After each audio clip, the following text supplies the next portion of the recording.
السلام عليكم ورحمة الله وبركاته. بسم الله والحمد لله والصلاة والسلام على رسول الله صلى الله عليه وسلم. Tukyagenda maaso n'omusomo gwaffe ogw'ekitiibwa ogwa tanwin nga sheekh abadde ajja atuwa fathatain kasratain, olwaleero akuwadde dhammatain, dhamma bbiri oba dhammataani. Otegedde kibeera jjukira twagamba tanwini zino nti zibaamu ennyukuta eya sukuun, eya nuuni nga ya sukuun. Kitegedde kasita osanga nga bakatadde ku nnyukuta bee kati babanga abawandiisa ennuuni eya sukuuni mu maaso g'eno baau, nga baau eno eriko ki? Eriko dhamma, ne kibeera bun. Okategedde bun. So agenda ku interpretinga byabadde atuwa all along. So tuyina audhu billahi minash shaitan rajim, tuyina ba bi bu, ban bin bun. Okalabye very simple.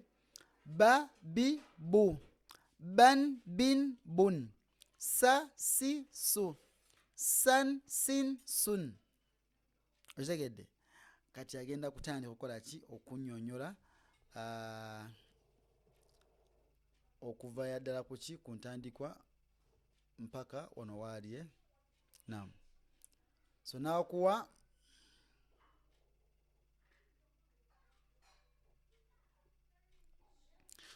tuli wano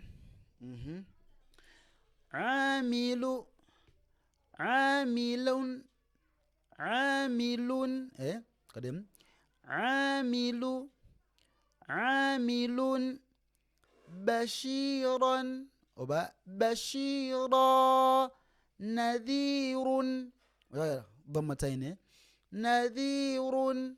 Okategedde nadhirun, qadiru, qadiru, qadirun, qadirun. Byawukana eno uru, eno urun. Qadiru, qadirun, nasihu, nasihun. Okategedde nasihun. Once tuyina rahiman, rahiman, rahimun, rahimun, ghafuran, ghafuran, ghafurun, ghafurun. Okategedde ghafurun. Inshallah tugende kukiddako inshallah. Barakallahu fikum, jazakumullahu khairan fi dunya wal akhirah.